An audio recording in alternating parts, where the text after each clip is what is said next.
విలువైన, అంతే భయానకమైన అంశం గురించి ఇప్పుడు చర్చ మొదలైంది. ఒకవైపు సామాన్యుడు రోజువారీ బతుకు పోరాటంలో ఉంటే, మరోవైపు ప్రపంచంలోని అత్యంత సంపన్నులు ఏదో తెలియని ముప్పు కోసం సిద్ధమవుతున్నారు. అవును, మీరు వింటున్నది నిజమే. ప్రపంచాన్ని శాసించే స్థాయి డబ్బున్న కుబేరులు ఇప్పుడు ఉన్నట్టుండి భూమి లోపల భారీ రహస్య మందిరాలు నిర్మించుకుంటున్నారు. అది కూడా అత్యంత గోప్యంగా, ఎవరికీ తెలియకుండా. ఈ పనులు వేగంగా జరిగిపోతున్నాయి. దానికోసం తమ సంపదనంతా వెచ్చిస్తున్నారా అన్న లెవెల్లో ఖర్చు చేస్తున్నారు. భూమికి ఏదైనా గండం పొంచి ఉందా? ఈ రహస్య నిర్మాణాల వెనుక ఉన్న అసలు కథ ఏంటన్నదే చర్చ.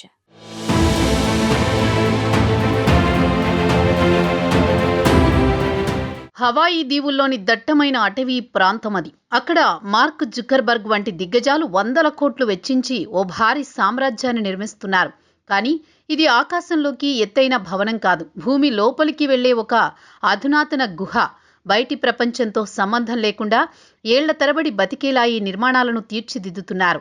కేవలం వీరే కాదు, ప్రపంచంలోని చాలా మంది ధనవంతులు ఇప్పుడు న్యూజిలాండ్ వంటి మారుమూల ప్రాంతాల్లో ఇలాంటి భూగర్భ కోటలను సిద్ధం చేసుకుంటున్నారు. వీటిని చూస్తుంటే వారు ఏదో పెద్ద ప్రమాదాన్ని ముందుగానే పసిగట్టారా అనే అనుమానం కలుగుతోంది.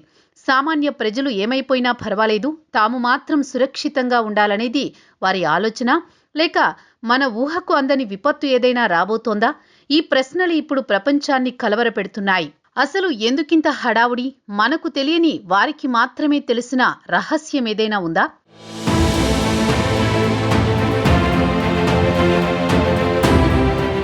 భూమికి ఏదైనా గండం పొంచి ఉందా? అది మూడో ప్రపంచ యుద్ధమా, లేక ఏలియన్స్ దాడా, లేక ప్రకృతి ప్రళయమా?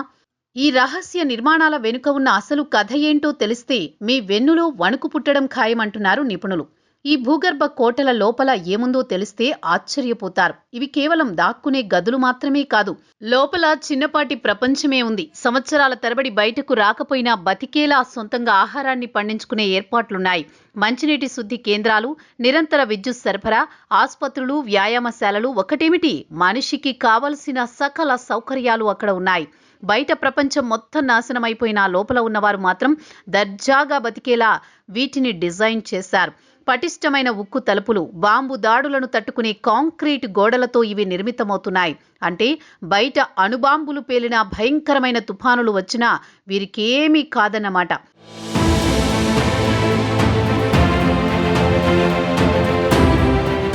ఇంత పకడ్బందీగా ఏర్పాట్లు చేసుకుంటున్నారంటే రాబోయే ముప్పు ఎంత పెద్దదో అర్థం చేసుకోవచ్చు. అసలు వీరికింత భయం ఎందుకు? చరిత్రలో ఎప్పుడూ లేని విధంగా ఇప్పుడు ఈ నిర్మాణాలు ఎందుకు ఊపందుకున్నాయి? దీనికి ప్రధాన కారణం ప్రపంచ రాజకీయాల్లో పెరిగిన ఉద్రిక్తతలే అని కొందరంటున్నారు. ఏ క్షణమైన అణుయుద్ధం రావచ్చని, అదే జరిగితే భూమి మీద రేడియేషన్ ప్రభావం లేకుండా బతకడం కష్టమని భావిస్తున్నారు. అందుకే భూమి లోపల సురక్షితంగా ఉండేందుకు ఈ ఏర్పాట్లని అంటున్నారు. అయితే మరికొందరు మాత్రం వాతావరణ మార్పులే ఇందుకు కారణం అంటున్నారు. భవిష్యత్తులో రాబోయే భయంకరమైన తుఫానులు, వరదలు లేదా సూర్యుడి నుంచి వచ్చే విపరీతమైన వేడి నుంచి తప్పించుకోవడానికి ఈ ప్రయత్నమని విశ్లేషిస్తున్నారు. ఏది ఏమైనా సామాన్యుడికి కనీసం తలదాచుకోవడానికి గూడులేని సమయంలో వీరు మాత్రం ప్రళయాన్ని తట్టుకునే కోటలు కట్టుకోవడం నిజంగా ఆలోచించాల్సిన విషయమే.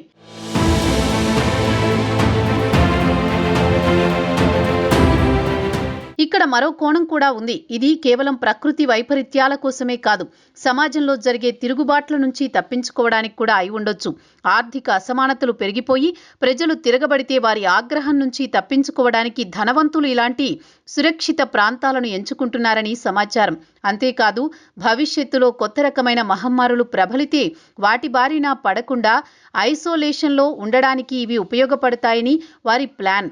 అంటే ప్రపంచం మొత్తం అల్లకల్లోలమైన తమ ప్రాణాలకు, తమ కుటుంబాలకు ఎలాంటి ఢోకా ఉండకూడదు. డబ్బుంటే చావును కూడా జయించవచ్చనే భ్రమలో వీరు ఉన్నారా, లేక నిజంగానే మనకు తెలియని సమాచారం వీరి దగ్గర ఉందా అనే చర్చ ఇప్పుడు జోరుగా సాగుతోంది.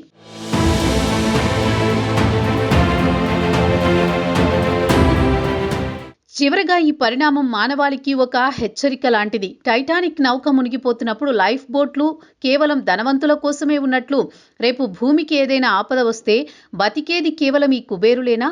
సామాన్యుల పరిస్థితి ఏంటి? ఈ ప్రశ్నలకు సమాధానం లేదు. మార్క్ జుకర్బర్గ్ వంటి వారు వేల కోట్లు ఖర్చు పెట్టి కడుతున్న ఈ కోటలు కేవలం భయంతో చేస్తున్న పనులా లేక ముందు చూపా అనేది కాలమే నిర్ణయించాలి. కానీ ఒకటి మాత్రం నిజం, ప్రపంచం ఏదో ఒక అనూహ్య మార్పుకు లోనవుతోంది.